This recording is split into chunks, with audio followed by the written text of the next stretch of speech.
For most people, buying a new smartphone is just all about the unboxing and the flexing.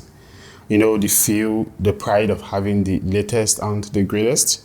But for most others, like us, like me, I don't know about you, it's a real struggle.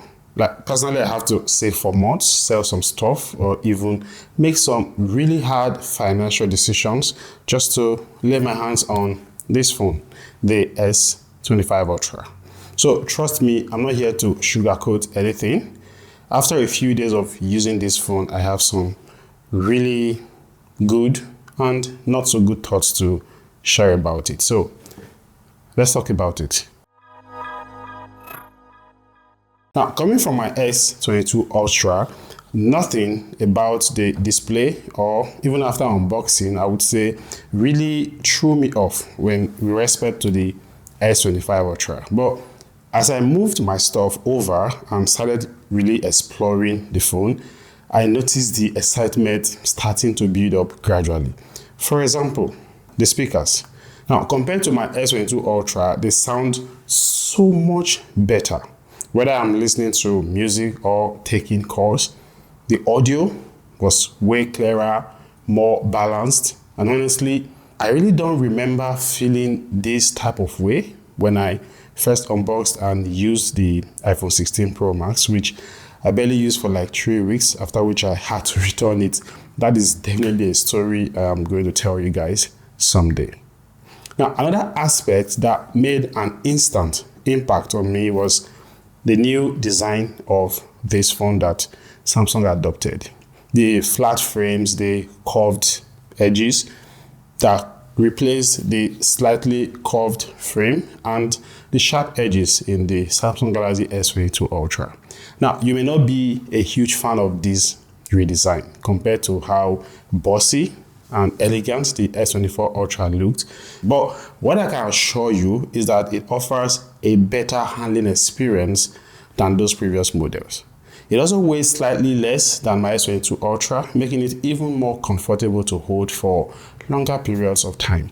So overall, I would say I've got better build quality, better design, I would say, yeah, better speakers, obviously, and even a faster USB-C charging port. Now, that is for me. For you, these may not be enough to justify you buying this phone. So let's go inside and just see if there's anything new, exciting, intriguing that may worth the upgrade. Let's go. Now, one of the biggest jumps I've had to experience since switching from my S22 Ultra to the S25 Ultra has to be in terms of performance. The Snapdragon 8 Gen 2 in my S22 Ultra was already showing signs of aging, poor battery management, declining camera quality, and this struggle with daily demanding tasks. But since I switched to the Snapdragon 8 Elite chipset for Galaxy on the S25 Ultra, it has made a huge difference. This phone is super smooth, super fast, super everything. Like, you can actually feel it. Now, I'm not a gamer, but I open a lot of tabs when I'm doing research. I switch between applications rapidly. I basically live on my phone since most of my daily task happens right here. So yeah, I can really feel the difference. But this processor, the Snapdragon 8 Elite chipset, has a problem.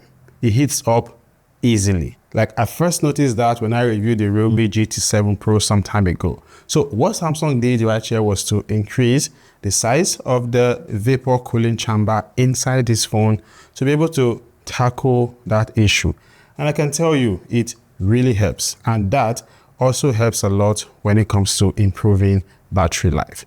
I was able to get close to 7 to 8 hours screen on time. That means a day and a half of usage before I would even think of charging the phone. Setting up a new phone means you always have to go into the settings application to tweak 1 or 2 things as you get to know your phone.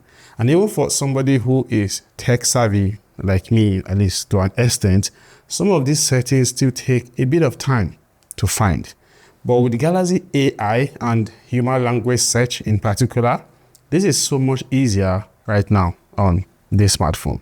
Like I can literally just type phone screen always bright or too bright, and my S25 Ultra will show me all of the settings I could use to fix that.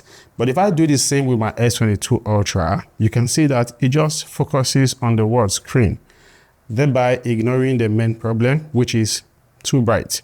You get the idea. So really, this is something I have found super useful for the few days I have had to like handle this phone.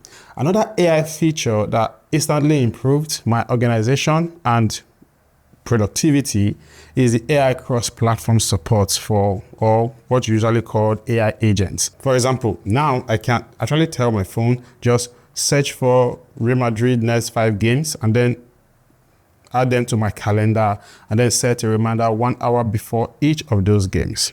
And it actually does all of that automatically, you know, going online to search for the games, updating them in my calendar and then setting reminders. Pretty nice stuff. I will be making a dedicated video to explore even more AI features on this smartphone, because we all know that, yeah, apart from the new redesign of the Galaxy S25 Ultra, the Galaxy AI, the new features that it comes with, are practically the biggest selling points of this phone.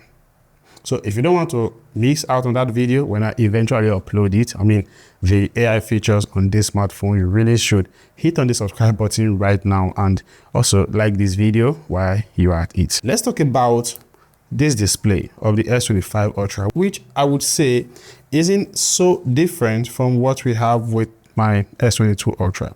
Apart from the fact that it is now flat instead of curved, which is a welcome development. I don't like curved displays anymore. I think I prefer flat. And also, it has a better screen protection. We have Gorilla Glass Victus 2 as against the Gorilla Glass Armor we have in the S22 Ultra. But the biggest improvement that has been super useful for me is the anti-reflective coating on the display of this phone. Honestly, I can't overemphasize how important this is, mostly for someone like me who gets to use my smartphone most times outdoors. It really helps. Now, let's talk about these cameras, which, as you can see, they are definitely more chunky and bigger than the cameras in the S22 Ultra. Now, here is a breakdown of all of the specs and differences. Now, from the few photos I have taken with both phones, you can see how different the quality is. You get better overall picture quality with the S25 Ultra. We also tested the 100x zoom, and here are the results. There wasn't so much difference because, yeah, there is no difference in the camera sensor for zoom in both smartphones. And that's why I will always advise you don't buy new smartphones that are released every year.